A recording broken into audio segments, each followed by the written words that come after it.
So it looks like Dathan has shifted activation approach to MASF, minor activated soft fork.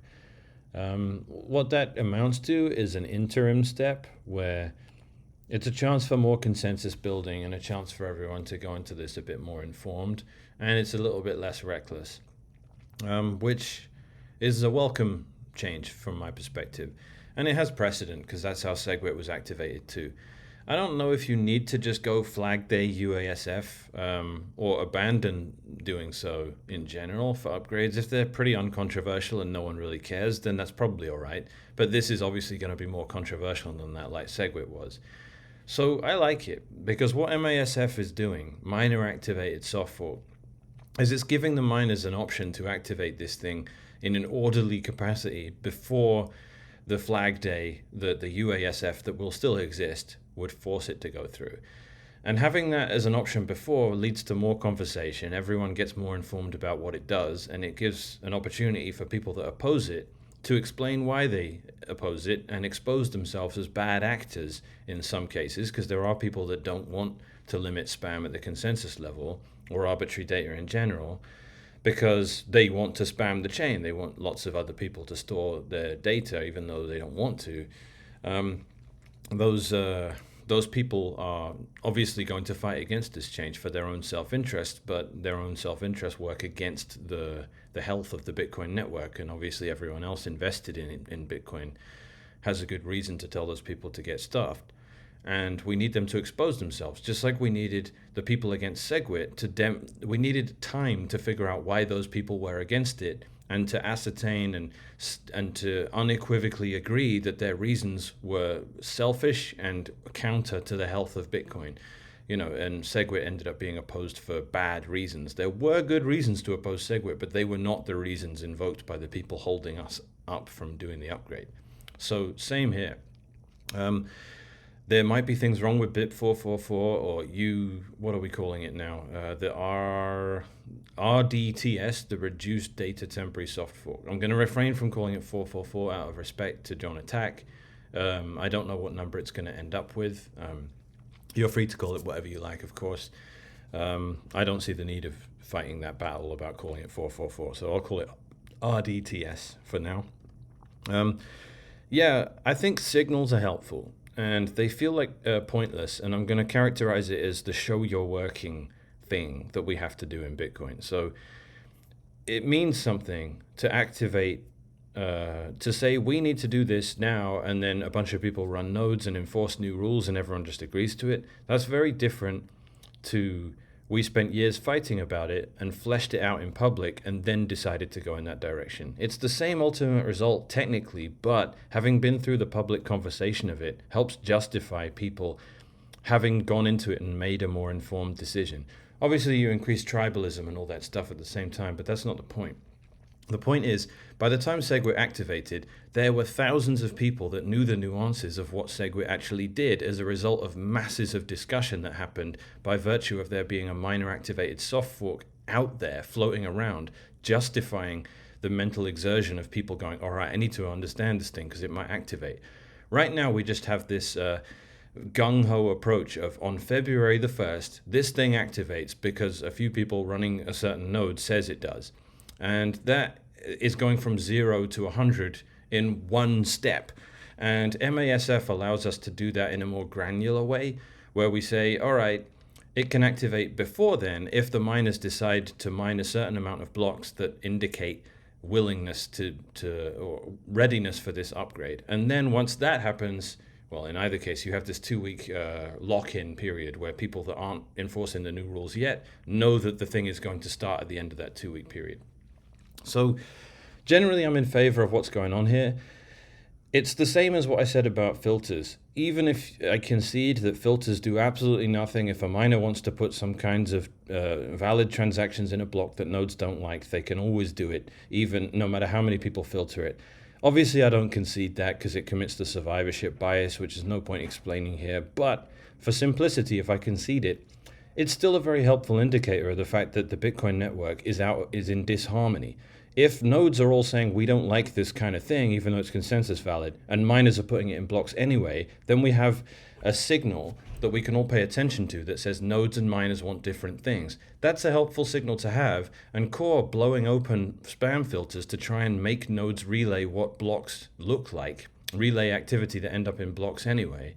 If they do that, all that's happening is you've erased and obfuscated a signal that the network is on a bad trajectory from the perspective of nodes. That's not a good thing to do. It's just pretending you don't have a problem when you do. So what we want to do is something similar to that with this fork, where we're saying, miners, you have the option of activating it now if you want. And if they don't do it, we get to say, well, why aren't you doing it? Because now you have the option of doing it. And then they get to explain themselves. And it's the sword of Damocles hanging above the spammers' heads, because they're building out their ecosystems and they're relying on Bitcoin, allowing them to store this arbitrary data in the formats that they created on Bitcoin.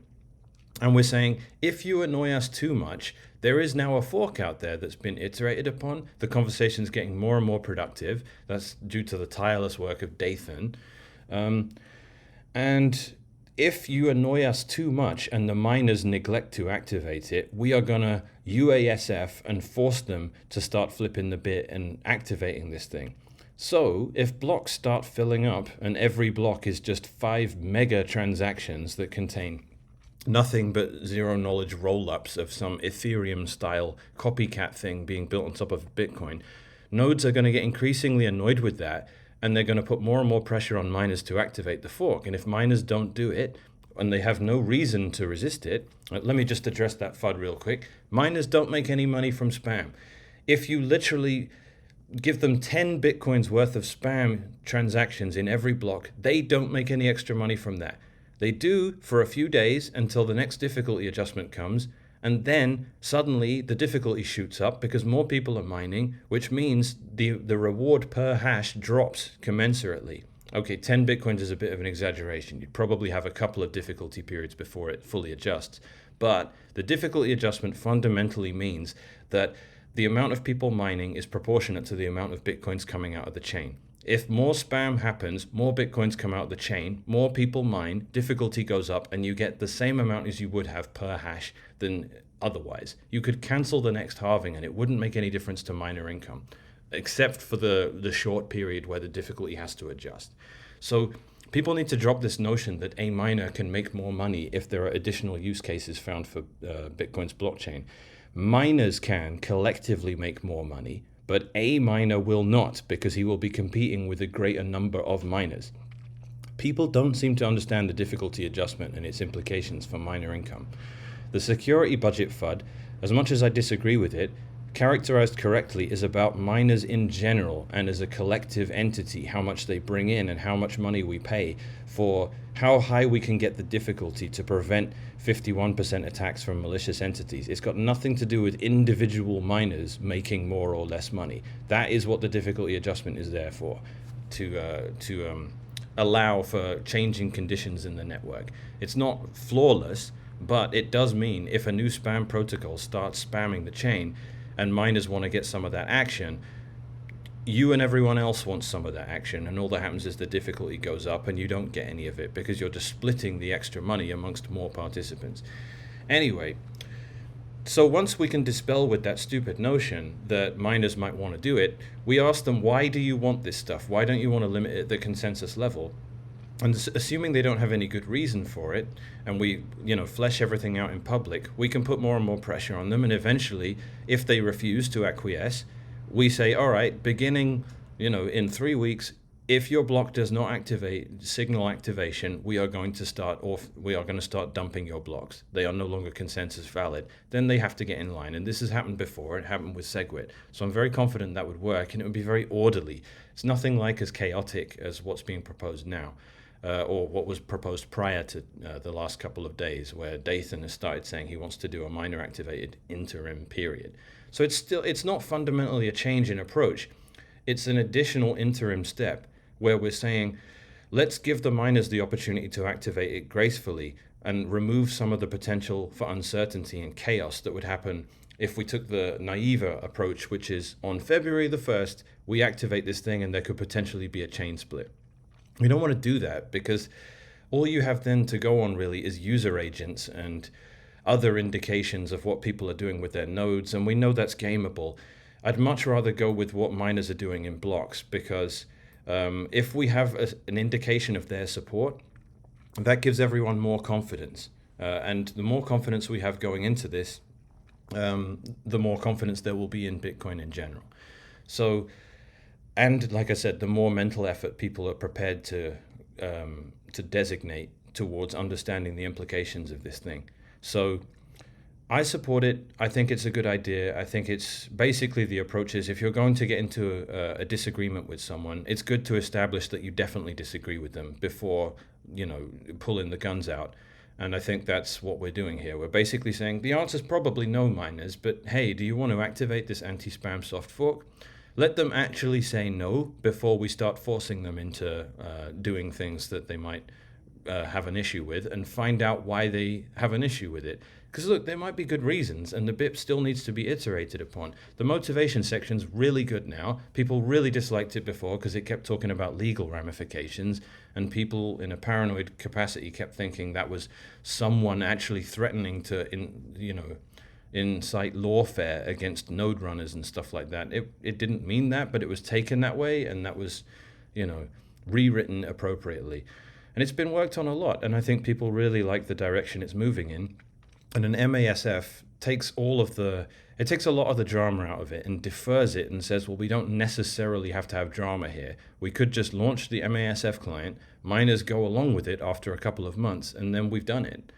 Then there's no, February 1st comes and, oh my goodness, suddenly there's two chains and which one wins? That's going to be total chaos. It could work, and I'm prepared to go down with the ship if that approach won out, but it seems unnecessary. We can do this in a more elegant capacity with an MASF. If they say no, then we get back into UASF territory, but then they'll have had to tell us why they don't want to do it, and I'm pretty confident that if they have any good reasons, we can adapt to those reasons, and if they only have bad reasons, they deserve for us to force them, and we'll have had the public conversation establishing the rationale for why we have to be more heavy-handed. I don't want to just assume that the answer is no.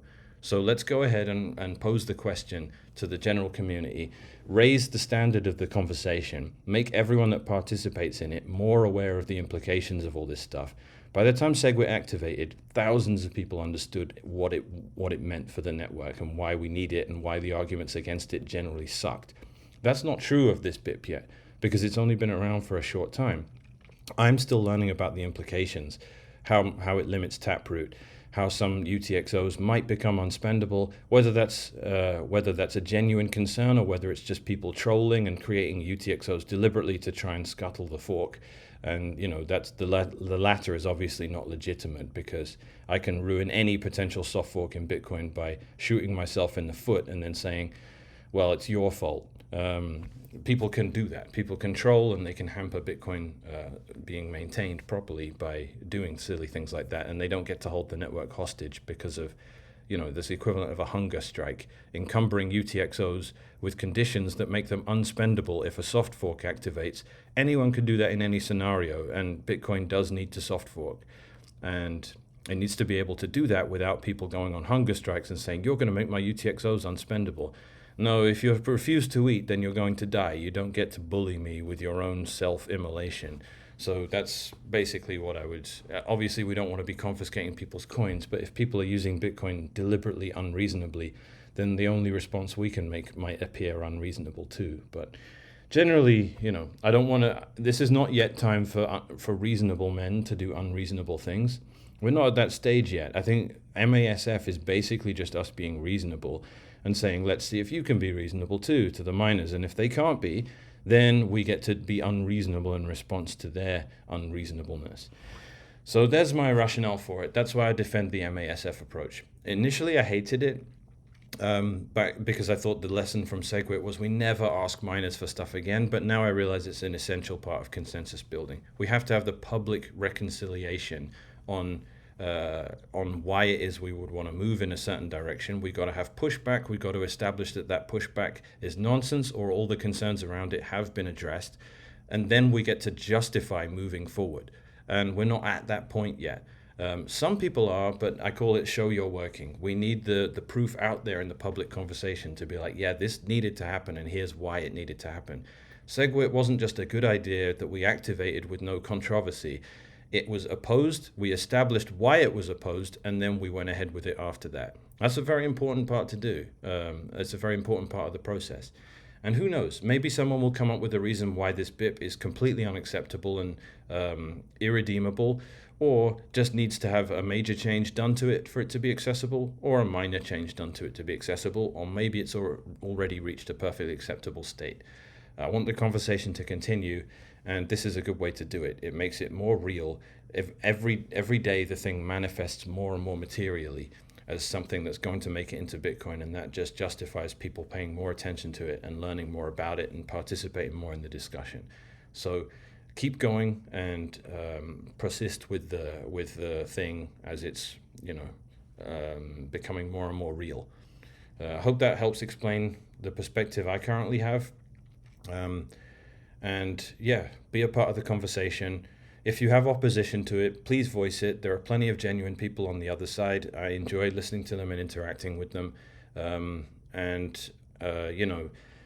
There are rules of engagement. If you want to start doxing people and or trolling, then you remove yourself from the conversation pretty quickly, and that helps. There's a reason that you'll be kicked out of chat rooms and things like that for doing that, because it helps keep the signal, the signal to noise ratio better.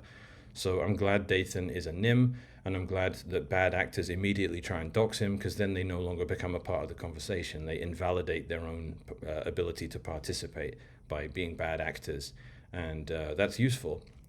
So again, I'm very happy that Dathan went the NIM route.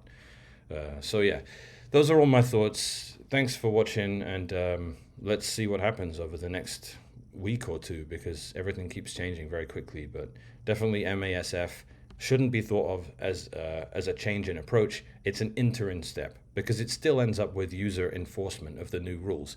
We're just giving the miners the opportunity to accelerate it, or at least explain why they don't want to activate it. And that gives us an opportunity for more conversation, and I think that's welcome. Thank you, and see you when I make my next video.